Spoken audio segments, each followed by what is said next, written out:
our next storyteller. I'm gonna mess up your name. I'm not gonna do it right. Brittny Bottorff. Is that right? Yeah, pretty much, yeah. No. What's the proper way? Brittny Bottorff. Brittny Bottorff. She is a recovering attorney. We are a recovering attorney. Right on. She lives and laughs in San Francisco. Brittny avoids revising the draft of her first novel by playing Legos, like we all do, with her son, and working with the SF Playhouse as a script consultant. And a fun fact about Brittny, the unusual spelling of her name, the usual pronunciation perhaps, has plagued her since birth. It's not my fault. And she is now going to share a story about it. Brittny.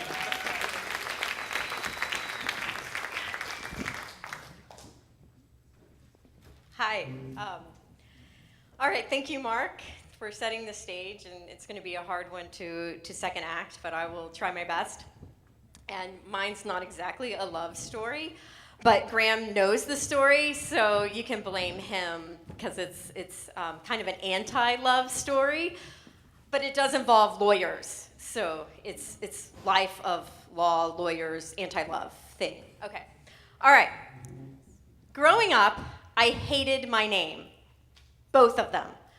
My first name is Brittny, and as Glenn pointed out, it's completely misspelled.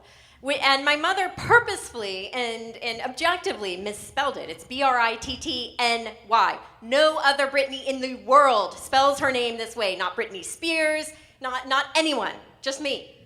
So why? Well, my mother wanted to name me after the region in France, Brittany, Brittany.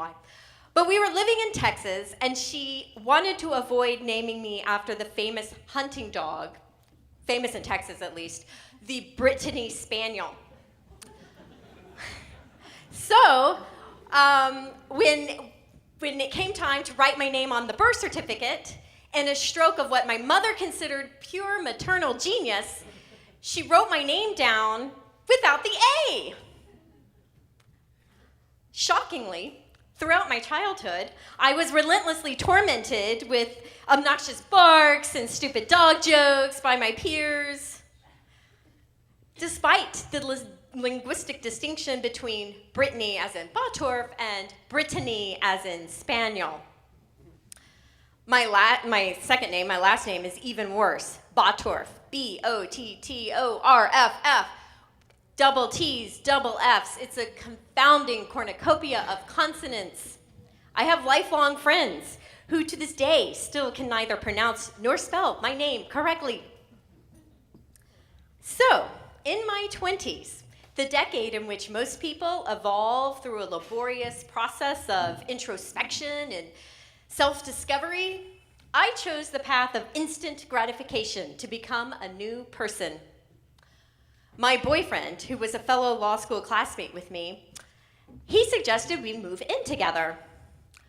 I interpreted his offer as an indication of his lifelong commitment to our relationship, when perhaps, in hindsight, it was more of a pragmatic decision to cut down on living expenses.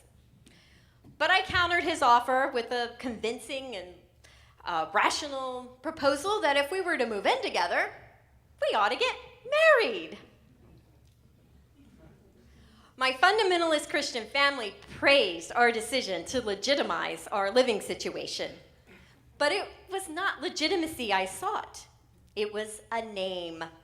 At long last, I shed the burden of my last name, replacing the unintelligible Bottorff with the lyrical family name of Eric, Martin.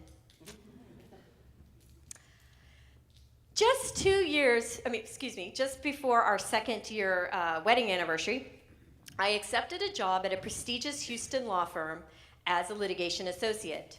But as the time neared for me to begin practicing law, I panicked. How would judges and clients ever take me seriously once they learned of my first name? Brittny sounds like the name of a stripper, not an attorney. Whereas Brittany, with its trisyllabic rhythm and correct spelling, evokes a sense of sophistication and verbal aptitude. I convinced myself that my entire professional future would rise or fall on the basis of one single missing letter. I want to put an A in my name, I announced one night to Eric after he had signed off from Warlords of Euphoria, a multiplayer online fantasy game he played every night for hours while I sat in the other room by myself watching the primetime lineup of TV. This is a total aside. I did this for my son. He's 10 and a half, and he's like, what's primetime lineup? Anyway, we stream everything. And so I said, I want to add an A to my name. And he said, why would you want to add an A? It'll still sound the same. Why don't you change it to something else completely, like Catherine? Catherine? I pondered all night who he could have been thinking of when he made the seemingly random suggestion of Catherine. We all know few thoughts are genuinely random. The next day, I called the district courthouse, and I discovered that adding an A to my name would cost $200. For several nights, I reran the numbers in Quicken to figure out how we could save and do without to cover what Eric deemed an extraneous expense. Oh, you could just sign your name without the A without really changing it, he said when he was at the computer desk, physically sitting, although his mind was wandering through the virtual forests of Euphoria. But I'm going to be an attorney, I said. I'm going to have to sign my name on court documents, legally. I can't just make up my own name. You've lived your whole life without the A. What's the big deal all of a sudden, he asked. And honestly, I didn't have a good answer for him. But we were both verbally combative attorneys, and concession of any argument was entirely out of the question. So I went on the offensive. I bet you'd pony up the $200 if I wanted to change my name to Catherine. He turned his head to look at me, momentarily unable to formulate a retort. Finally, he said, what does Catherine have to do with this? Aha, I said, triumphant that there had indeed been a Catherine he'd been thinking about all along. Eric replaced his hand on the computer mouse and shook his head as one might when visiting a relative in an asylum. I don't know what's gotten into you, he said. But of course, he wouldn't understand. His name was Eric. A strong, correctly spelled, solid name. One that clients would instantly respect and trust. Eric, in Old Norse, means eternal ruler. Brittny, on the other hand, is a deliberately misspelled, made-up name from my mother's postpartum depression and means absolutely nothing. Not even dog.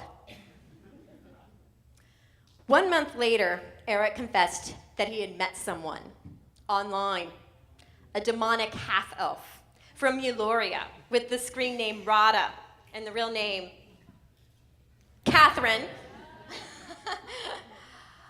I think I'm in love, he said with a dopey grin on his face that I'd never seen reflected on his face whenever he looked at me.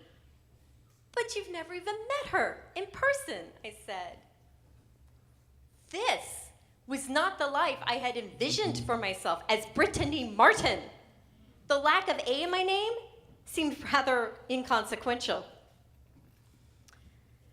At the divorce hearing, I thought briefly about adopting my elusive A, which the judge could have easily added to my first name for free, included in the price of the divorce. But I realized that having an A in my name would not improve my life. I'd have to go through the whole, self-discovery and introspection stuff. I just wanted my real name back, Brittny Bottorff, with all its oddities and imperfections. So, bring on the dog jokes and the repetitive misspellings. In the meantime, perhaps I can entertain you with a pole dance.